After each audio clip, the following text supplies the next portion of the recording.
Jadi masalahnya di distrust sebenarnya.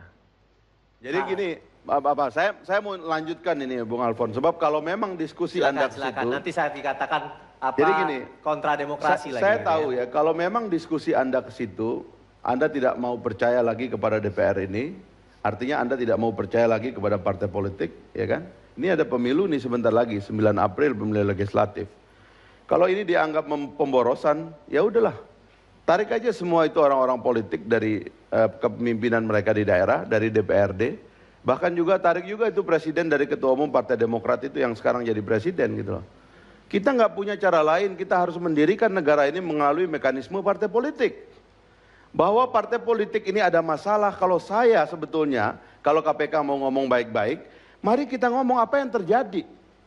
Kan itu yang kita mau ajak bicara. Misalnya sekarang political financing, di mana-mana di seluruh dunia, kalau Anda nggak mau atur itu keuangan partai politik, ya di ujungnya korupsi.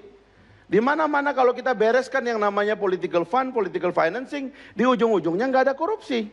Makanya negara-negara yang berani mengatur ini secara baik, ya ada 3 lah kategori ekstrim di dunia ini. Ada negara yang men-take over semua pembiayaan kampanye, sehingga tidak terjadi logistik war seperti sekarang. Yang sekarang sedang terjadi kan logistik war luar biasa. Airtime TV semua untuk semua partai sama dan sebagainya. Harusnya kan begitu. Tapi sekarang ini kan ada perang luar biasa yang kepada logistik ini. Nah, kalau ini tidak diatur, dari sekarang orang itu mencari uang, disuruh cari uang sendiri, disuruh kampanye sendiri, cari utang kepada orang sendiri. Ini jangan sampai, nanti ujung-ujungnya bagaimana saya potong gitu. Ya, jangan sampai out of topic. Ya, saya kira di sini. Jadi maksud saya gini, ya sekali lagi Bung Vito ya.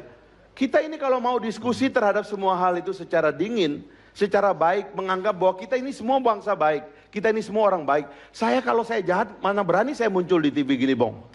Kan bisa diserang orang kita loh. Ya. Gitu. Saya kira masalahnya di sini. Jadi jangan serang lagi legitimasi, karena itu ada, Bung. Ya kalau Anda mau cara lain ya saya nggak mau ikut dengan Anda gitu. Ya, jadi yang terpenting saat ini itu kita bukan tidak percaya kepada DPR, bukan tidak. Kemudian kita juga juga tidak mau seperti itu. Tetapi kita adalah bagaimana merumuskan rancangan undang-undang KUHP ini adalah lebih efektif dalam pemberantasan korupsi itu. Termasuk dengan tidak pidana-pidana yang lainnya. Itu adalah merupakan suatu hal yang sangat penting di situ. Misalnya, kalau semua misalnya dalam proses penyelidikan adalah semua kasus pidana disamakan, memang itu tidak fair. Tetapi kalau satu kasus korupsi kemudian diatur dengan pasal yang tersendiri, maka itu akan menjadi lebih baik.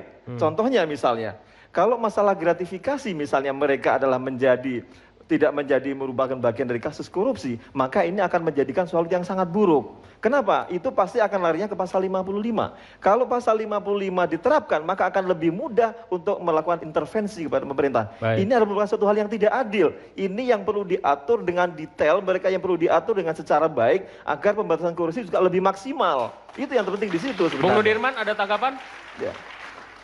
Ya, saya lihat karena kita semua kayaknya negatif thinking aja. Kita seakan-akan belum apa-apa sudah menjatuhkan semacam vonis ya. Boleh berdiri Bang biar kelihatannya lebih ya. Jadi apalagi kalau saya lihat tadi seakan-akan hanya mereka-mereka aja yang boleh bicara, yang lain nggak boleh bicara. Kalau dia bicara langsung dipotong, di-cut. Nah bagi saya kita nggak usah negatif thinking, apalagi itu terbuka.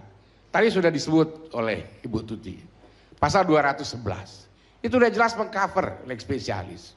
Dan di sini saya masih ada foto. Waktu kita diskusi di KPK. Ada Menteri Hukum dan HAM, ada Profesor Dr. Adi Hamzah, dan dari berbagai akademisi serta praktisi. Kita sudah sepakat tidak akan ada pelemahan terhadap KPK. Lalu mau apa lagi? Dari pemerintah ada, dari DPR ada. Jadi kalau kita negatif thinking terus, ya kapan negara ini mau maju? Udah jelas, tadi sudah disebut 40 tahun KUHP, saudara-saudara ini belum lahir. Ibu Tuti udah merancang. Jadi jangan kita cepat-cepat menganggap negatif apa yang dibuat oleh pemerintah dengan DPR. Jangan kita terlalu berpikir yang aneh-aneh. Kasih lihat kesempatan, apalagi di sidang kan terbuka. Kemarin kita pertontonkan bagaimana ada pasal, jelas ini pasal-pasal kolonial. Kenapa saya bilang pasal kolonial? memberikan kekebalan yang luar biasa kepada penegak hukum. Anda sendiri dalam posisi bahwa KUHP dan KUHAP ini harus selesai di periode ini? Ini yang salah lagi dari mereka. Mereka katakan tinggal 60 hari. Mereka nggak tahu bahwa DPR ini habisnya 30 September 2014, Bro. Masih 7 bulan lagi. Tapi potong kampanye presiden, kan semuanya partai politik kan bekerja. Iya, ini sejak April, 9 April selesai pemilu sampai 30 September. Itu cukup panjang waktu untuk menyelesaikan, hanya tinggal berapa puluh dim. Oke. Jadi jangan kita apa-apa sudah negatif thinking. Cobalah berpikir positif untuk kepentingan bangsa. Masalahnya KPK yang bikin surat, bukan mereka kan?